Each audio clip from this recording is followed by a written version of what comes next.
계시록은 상징적 의미, 비유적 의미, 아직 완성되지 않는 것을 환상을 통해서 우리에게 보여주고 있다, 이런 얘기를 했습니다. 4장 1절에 하늘문이 열리는데 하늘에 보좌가 베풀었고 그 보좌에 앉으신 이가 앉아 있습니다. 보좌라는 것은 어떤 그 지위, 자리, 이런 의미를 하고 있잖아요. 통치와 심판과 영광을 이렇게 상징합니다. 그 자리 자체가. 당시 로마 시대에는 이 보좌는 세상의 중심을 상징합니다. 그러나 계시록 4장에 2절부터 보면은 보좌 계속해서 12회나 사용되고 있는 것은 로마의 힘이 세상의 중심이 아니라 1세기 당시에 현실은 사도 요한이 반모섬의 유배를 당하고 있는 것처럼 화해할 수 없는 영적 전쟁 가운데 있다고 말씀했던 것처럼, 또한 사탄은 천상에서 쫓김을 당해가지고 우리를 유혹하고 핍박하고 이미 이뤘다함도 아니요 잡았다함도 아닌 것 같은 그 광야 같은 세상을 살아가지만 오늘 계속해서 반복하고 있는 것처럼 그 보좌에 앉으시니 벽옥과 홍보석 무지개, 7등불 7영, 그리고 번개와 음성 내성으로 상징되듯이 이 세상의 모든 역사는, 모든 운명은 우리가 보기에는 당장 보이지 않고 알 수 없는 것 같지만 이 신비하고 비밀스럽고 기적적인 하나님의 통치와 하나님의 섭리 안에 있는 줄로 믿습니다. 이 신비하고 비밀스럽고 기적적인 그 하나님의 영광스러운 그 위엄과 통치와 다스림은 기계적 강요가 아니라는 거죠. 복음서를 통해서 확인했던 것처럼 독생자를 십자가에 죽으시기까지 인격적 의논과 항복을 통하여 하나님은 우리의 영광과 찬송을 받으신 줄로 믿습니다. 그 예로 우리가 오늘 읽었던 6절, 8절까지 보좌 주위에 하나님을 모시는 존재와 지위가 있는 특별한 천사 네 생물이 등장합니다. 이 네 생물은 우리 7절에 보신 것처럼 첫째 생물은 사자 같고, 둘째 생물은 송아지 같고, 셋째 생물은 사람 같고, 사람의 얼굴 같고, 넷째 생물은 날아가는 독수리 같고, 그리고 8절에 그 안에 주위에 눈들이 가득하더라. 그러니까 하나님은 우리를 눈동자같이 지키신다 그러잖아요. 그러니까 하나님은 무소부재하는 거예요. 시간과 장소를 구별하지 않고 하나님은 영이시니 예배할 때가 오나니 신령과 진리 예배를 드리라고 말씀했던 것처럼 우리 예수님께서 십자가에 부활하시면서 내가 올라가는 것이 너에게 유익이 되려고 말씀했던 것처럼 성령이 우리 안에 내주하셔서 우리의 모든 존재와 인생을 간섭하시고 인도해 가시고 보호해 가신 줄로 믿습니다. 그래서 이 네 생물을 에스겔에서 보면은 당시에 조국을 잃어버리고 이방나라 포로가 된 에스겔에게 그발 강가에서 하나님께서 보여주는 환상 가운데 네 날개, 네 얼굴, 이 신비로운 생물이 등장합니다. 우리 한번 에스겔서 1장 4절 봅니다. 내가 보니 북쪽에서부터 폭풍과 큰 구름이 나오는데 그 속에서 불이 번쩍번쩍하여 빛이 사방에 비치며 그 불 가운데 단쇠 같은 것이 나타나고 그 속에 네 생물의 현상이 나타나는데 그들의 모양이 이러하니 그들에게 사람의 형상이 있더라. 각각 네 얼굴과 네 날개가 있더라. 그러니까 네 날개가 있다는 것은 천사를 상징하고 있는 것입니다. 그러니까 보좌 가운데 지금 네 생물은 쉽게 말하면 뭘 상징하고 있다고요? 하나님을 돕는 천사를 상징하고 있는 거예요. 그 다리는 곧고 그 발바닥은 송아지 발바닥 같고 마광한 구리같이 빛나며 그 사면 날개 밑에 각각 사람의 손.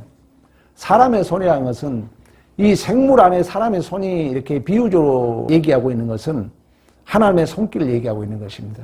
그러니까 하나님이 우주 만물을 통치하시고 다스려 가는데 하나님의 사자, 오늘 본문으로 말하면 네 생물인데 이 네 생물은 천사를 비유하고 있는 것입니다. 그 생물의 얼굴과 날개가 이러하니 서로 연합하여 행할 때 돌이키지 아니하고 일제히 앞으로 곧게 행하며 그 얼굴의 모양은 넷의 아픈 사람의 얼굴이요 넷의 오른쪽에 사자의 얼굴이요 넷의 왼쪽에 소의 얼굴이요 넷의 뒤는 독수리 얼굴이다. 12절 봅니다. 그러한 그것들이 영이 어떤 주석에는 신이 이렇게 기록하고 있어요. 그러니까 하나님이 그 모든 생물들을 끌고 가는 거예요. 어떤 쪽으로 가면 그 생물도 그대로 가되 돌이키지 아니하고 일제히 앞으로 곧게 행하며 이 생물들은 이러한 신에 의해서 이끌림을 받는 것입니다. 근데 이 네 생물이 상징하는 의미는 있어요. 사자는 가장 용맹스러운 힘을 상징합니다. 또한 송아지는 헌신과 부를 상징해요. 송아지는 소는. 그리고 사람은 하나님이 창조한 피조물 중에 가장 지혜로움을 상징하고 있고 독수리는 탁월성을 상징하고 있는 것입니다. 그러니까 하나님이 부리는 그 천사들의 속성을 얘기하고 있는 거예요. 용맹스러운 힘과 또 헌신과 부 그리고 가장 지혜로움 탁월성을 가지고 하나님의 그 영에 따라서 그들이 수종드는 특별한 하나님의 보좌 옆에서 돕는 어떻게 표현하면은 대통령을 보호하는 수도경비사령부 하나님은 지금도 온 우주 만물을 창조하시고 우리의 생각과 우리의 모든 사건과 우리의 모든 역사와 우리의 모든 신앙의 행위 또한 우리의 의도 지향성 또는 우리의 존재와 인생을 이 수도경비사령부 같은 천군 천사를 두어서 우리를 눈동자같이 감찰하시고 또 우리를 지키시고 보호하시고 다스려 가신 줄로 믿습니다. 이 피조세계의 가장 우월한 사람보다 더 우월한 어떻게 보면 당시의 생각들이 그랬다는 거죠. 그런 어떤 배경에서 그들이 밤낮 쉬지 않고 거룩하다 주 전능하신 이여 전에도 계셨고 이제도 계시고 장차 오시리다. 그러니까 그 하나님 앞에 최고의 영광, 최고의 존귀, 최고의 감사, 최고의 찬양을 드린 줄로 믿습니다. 그 하나님이라는 거예요. 그 하나님. 그래서 이 찬양은 모든 역사의 주인이 결국 하나님이시더라는 거예요. 그러니까 모든 생사부의 주권자가 하나님이라는 거예요. 성경의 계시록은 우리는 이미 천상에 완료된 교회의 모습을 본다 그랬잖아요. 그러니까 이미 완료된 이 천상의 모습을 봤더니 여러분의 슬픔이 있고 뭐 힘든 일이 있고 어려운 일이 있고 이 땅에 수없는 우리가 말 못할 애매한 일들이 있지만 이 완료된 이 천상에서 봤더니 모든 역사를 이끌어 가신 분이 하나님이라더라. 그런데 그 하나님은 최고의 지혜로운 그 네 생물로 비유하고 있는 것처럼 가장 지혜롭고 용맹스럽고 탁월한 그 천군 천사를 통해서 우리의 모든 일거수일투족을 간섭하시고 보호해 가시고 또 다스려 가시고 인도해 가신 줄로 믿습니다. 그러나 우리는 당장 그걸 못 느껴요. 여러분들을 결과론적 은혜라고 지금의 현실이 어떤 사람들이 힘들어할 수 있어요. 왜 일이 잘 안 될까? 왜 이런 어려운 일이 있을까? 그러나 나중에 보면은 신비하거든요. 내가 상상하지 못했던 하나님이 은혜를 우리 안에 확인해 가거든요. 나중에 보면 하나님이 다 나를 복되게 인도해 왔는데 우리는 그걸 모른다네. 그 당장에는.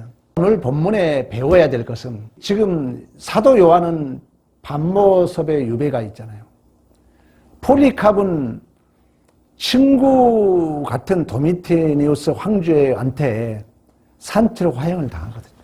지금 우리의 삶도 뭐 말 못할, 물론 우리나라가 지금 경제 뭐 엄청 대국이고 잘 사는 나라죠. 그래도 여전히 말 못할 각자의 그 사정이 있다는 것입니다. 오늘 본문에 하고자 하는 내용은 그러나 이 우주 만물이 여러분들 이제 어떻게 보면 내 인생의 마지막 때 되면은 내가 못 깨달았을 뿐이지 내 모든 삶의 그 일거수일투족을 우리 하나님은 간섭하시고 보호하시고 눈동자같이 지키시고 있는 줄로 믿습니다. 그 모습에 우리가 예를 하나 들어보면 요셉의 삶을 확인해 볼 수가 있어요. 요셉은 아버지에게 사랑을 받잖아요. 야곱이 라헬을 사랑했잖아요. 그래가지고 늦음하게 요셉을 낳은 겁니다. 얼마나 이뻐했겠어요. 근데 요셉은 그 아버지에게 사랑받았지만은 형제들에게 미움을 당합니다. 그 미움을 당해가지고 팔림을 당하잖아요. 여러분 생각해봐요. 요셉이 형들이 양을 치러 갔는데 간식을 갖다 주러 갑니다. 근데 형들이 요셉을 죽이려고 이렇게 구더기를 파지고 가둬버려요. 그때 요셉의 마음이 어땠을까요? 우리도 그런 위치에 여러분 지금 있을 수 있다는 거예요. 나만 아무도 몰라준 것 같은. 그리고 마치 장사꾼이 지나가는 장사꾼에 팔아버리잖아요. 보디발 집에 팔려갔는데 보디발 아내가 요셉이 너무 용모가 아름다워가지고 그 아내가 유혹하잖아요. 근데 유혹함으로 말미암아 옷을 벗고 이제 도망가거든요. 근데 그것이 증거가 돼가지고 요셉은 감옥에 갇힙니다. 근데 성경은 뭘 하냐면은 그때 그 주인은 요셉이 팔려오고 형제들에게 미움을 당하고 팔려와 있지만 그 주인이 보기에는 하나님이 요셉을 형통케 했다는 거예요. 아직 요셉은 알아요, 몰라요? 모르고 있는 거예요. 우리의 존재가 지금 그럴 수 있다는 거예요. 내가 보기에는 지금 어떤 일이 매여 있고 내가 보기에는 지금 애매한 일이 있고 내가 보기에는 일이 꼬여 있어. 그러나 하나님은 그 길이 우리를 지금 형통케 인도하고 있는 줄로 믿습니다. 요셉의 모습이 보여주고 오늘 본문의 결론이에요. 모든 피조물이 하나님 맞습니다. 셋째로 하나님께 영광이 있습니다. 모든 피조물들이 가장 똑똑하고 탁월한 그 피조 세계가 자기의 모든 영광의 관을 벗어서 그 하나님 앞에 드리면서 세세토록 우리 하나님 영광 받아 주옵소서. 이게 인생의 결론이라는 것입니다. 그 요셉이 그걸 몰라요. 그리고 이제 요셉이 감옥에 갇힙니다. 감옥에 갇히면 얼마나 억울한 일입니까? 왜? 사랑받았던 요셉입니다. 근데 형제들에게 누명을 쓰고 보디발 집에 갇혔는데 보디발의 집에 와서 요셉이 잘못한 게 아니잖아요. 근데 감옥에 갇혔어요. 근데 간수장이 딱 봤더니 하나님이 요셉을 형통케 하고 있는 거예요. 성경이 그걸 표현하고 있어요. 근데 이때도 요셉 자신을 알아요, 몰라요? 아직 몰라요. 우리의 존재가 그럴 수 있다는 거예요. 여러분의 현상은 형제들에게 미움을 당하고 감옥에 갇히고 왜 일이 이렇게 꼬여 있을까? 왜 이렇게 일이 안 될까? 왜 나만 이렇게 억울한 일을 당할까? 이런 애매한 일을 우리는 수없이 겪을 수 있어요. 그럼에도 불구하고 오늘 지금 계시록이 이제 본격적으로 시작하기 전에 이미 결론 내려놓은 거예요. 앞으로 이제 인재양, 나팔재앙, 대접재앙, 수없는 종말의 징조가 있을 것이지만 그 미래를 이제 있을 사건을 앞두고 미리 얘기하는 거예요. 야, 결론은 봤더니 다 하나님이 인도하더라. 다 하나님의 영광과 찬송을 받더라. 너 가는 과정에 어떤 환난, 어떤 고난이 있어도 염려하지 말아라. 오늘 4장 얘기예요. 그리고 이제 요셉이 그런 세월을 보내고 어느덧 총리가 된 거예요. 총리가 되고 나서 이 원수 같은 형제들이 찾아와요. 그때사 요셉이 뭐라 합니까? 하나님이. 그때 형제들이 이제 아버지 돌아가셨으니까 요셉 앞에 야 요셉아 이제 우리 좀 도와주라. 우리 죽이지 말아달라. 왜? 그들이 요셉을 팔아먹었기 때문에. 그때 요셉이 깨닫죠. 우리 한번 찾아봅시다. 창세기 45장 5절, 6절, 7절 당신들이 나를 이곳에 팔았다 해서 근심하지 마소서. 한탄하지 마소서. 하나님이 생명을 구원하시려고 나를 당신들보다 먼저 보내셨나이다. 이 땅에 2년 동안 흉년이 들었으나 아직 5년은 밭가쳐도 못하고 추수도 못할지라. 하나님이 큰 구원으로 당신들의 생명을 보존하고 당신들의 후손을 세상에 두시려고 나를 당신들보다 먼저 보내셨나니 그런즉 나를 이리로 보내니는 당신들이 아니요 하나님이시라. 하나님이 나를 바로에게 아버지로 삼으시고 그 온 집의 주로 삼으시며 애굽은 온 땅의 통치자로 삼으셨나이다. 아멘. 계속해서 요셉이 하나님은 결국 이제 하나님의 주어로 끝납니다. 여러분 가족 간에 때로는 갈등이 있고 부모와 자식 간에 또 이웃 간에 갈등이 있을 수 있습니다. 절대 여러분 우리는 억울해하면 안 돼요. 우리 믿는 자들은. 우리는 절대 손해봤다 생각하면 안 됩니다. 지금 억울해 보일 수 있어요. 지금 당장은 내가 손해본 같이 느낄 수 있어요. 그러나 오늘 요셉같이 어쩌면 성경에 다 예수를 그려주고 있지만 억울한 삶이 어디 있었겠습니까?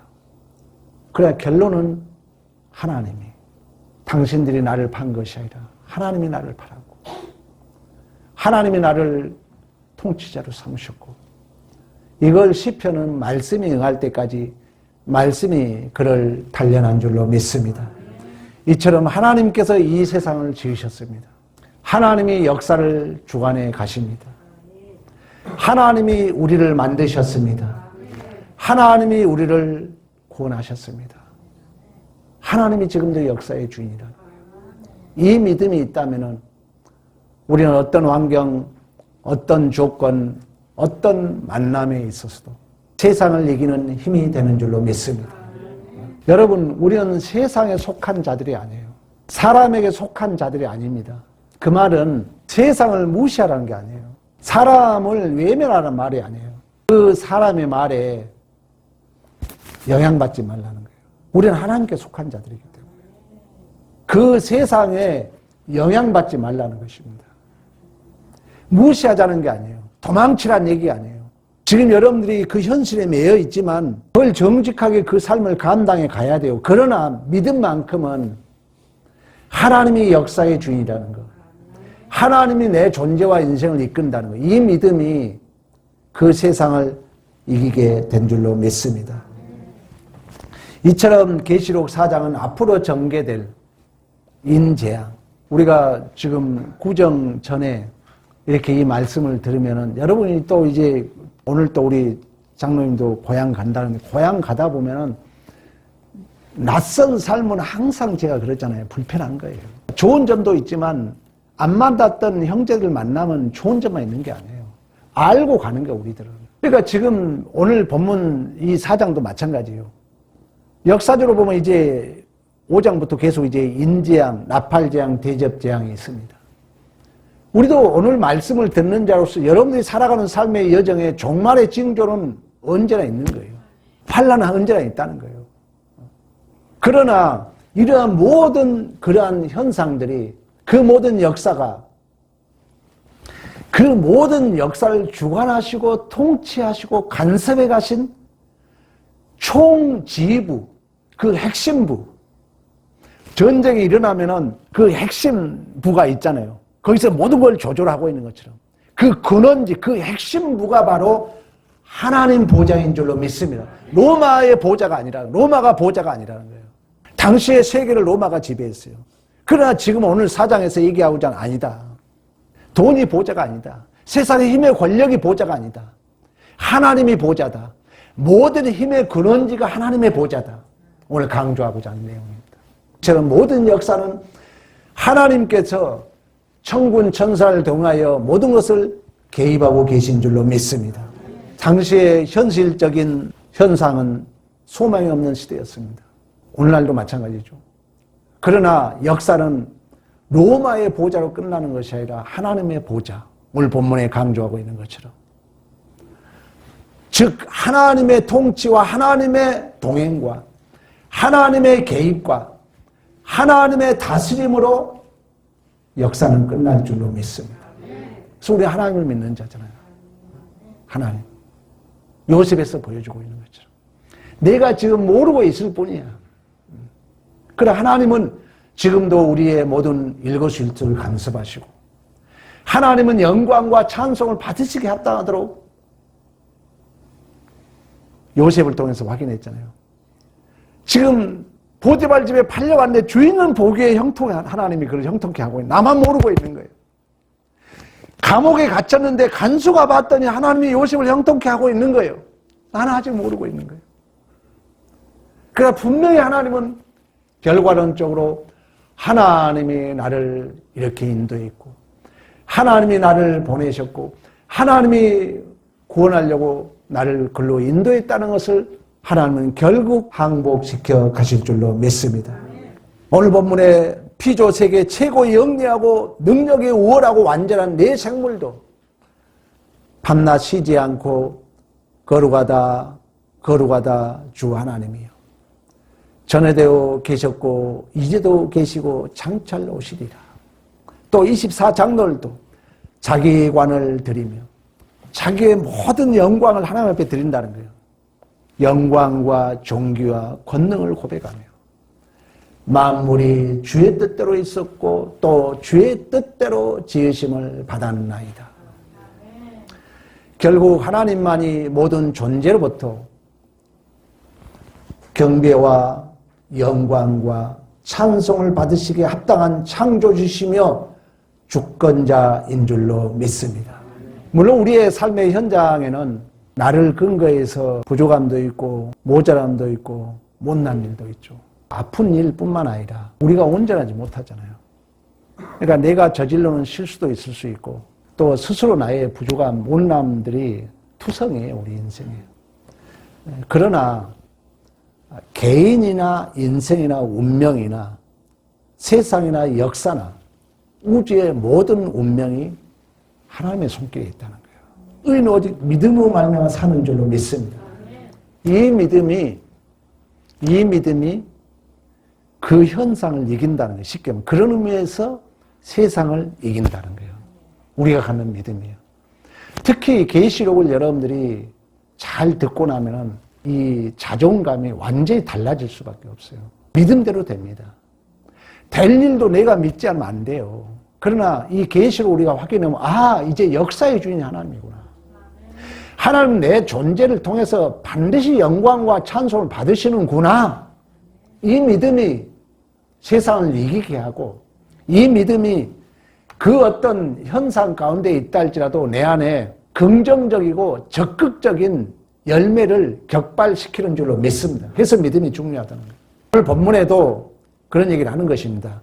천지창조 하나님께서 이 모든 의와 능력과 지혜를 총동원하여 우리의 존재, 우리 교회의 운명 모든 것을 개입하시고 우리 송구영실 예배 때 설교 유튜브를 통해서 들어보셨죠? 우리가 대리자라는 거예요. 우리가 승리자예요. 우리가 주인공인 줄로 믿습니다. 우리를 삼으셨어요, 하나님이. 그리고 너는 반드시 내가 너의 존재와 인생을 붙들고 있어. 얼마나 우리를 사랑하고 우리의 존재가 어떻게 운명될 것인가 우리는 이미 계시를 통해서 확인했잖아요. 예수 그리스도의 계시라고 말씀했던 것을 예수 그리스도를 통해서 우리에게 보여주셨어요. 그리고 아직 완료되지 않는 이 한숨과 눈물이 있는 이 세상을 성령을 보내주셔서 신적 확증으로 우리 존재와 인생의 원동력이 되어주신 줄로 믿습니다. 그렇다면 살아가면서 두려워할 일이 없는 거예요. 인간의 감정의 한 가지라고 그래요. 인간의 감정은 여러 개가 아니다. 하나다. 그 하나가 뭐냐? 두려운 마음이래요. 그러니까 두려우면 거기서 파생된 감정이 원망, 불평, 다양한 게 파생된다는 거예요. 성경에 뭐랍니까? 두려워하지 말라. 어느 학자가 확인했더니 365에 기록되어 있다는 거예요. 두려워하지 말라. 그러면 그 심리학자도 나름대로 근거가 되잖아요. 우리 인간의 감정의 하나라는 거예요. 두려운 마음. 두려움은 쓸데없는 얘기한다는 거예요. 두려운 감정에서 파생되니까 막 원망이 생기고 불편이 생기고 다양한 이제 마음이 생긴다는 거예요. 근데 우리는 두려움이 없는 거죠. 왜? 하나님이 내 역사를, 내 존재를 붙들고 있다면. 하나님은 반드시 내 존재와 인생을 통하여 영광과 찬송을 받으신다는 이 확신이 있다면 나로 인한 모자람, 나로 인한 실수, 또 설사 상대로 인한 나의 손해범, 나의 억울함, 그리고 온 현상적으로 우주적 질서 속에 왜 나만 이러한 일을 당해야 되는 그런 현상, 이 모든 것을 이 믿음으로 우리는 이겨낼 줄로 믿습니다. 요셉이 그랬던 것처럼 지금도 하나님은 여러분들을 형통케 인도하고 있다는 이 믿음으로, 특별히 설 연휴를 맞이해서 오고 갈 때 좀 차가 밀리더라도 하나님은 지금도 나를 지키시고 계시고, 오고 가다 보면 내가 좀 물질적으로 손을 보더라도 하나님은 나를 형통케 인도하고 있다는 이 믿음. 또 본의 아니게 형제들 간에 좀 다툼이 있다 할지라도 있을 수 있어요. 이것마저도 하나님은 영광과 찬송을 받으신다는 이 믿음으로 어느 때보다도 두려움 없고 담대한 설 연휴가 되는 복된 기가 되기를 간절히 축원합니다. 우리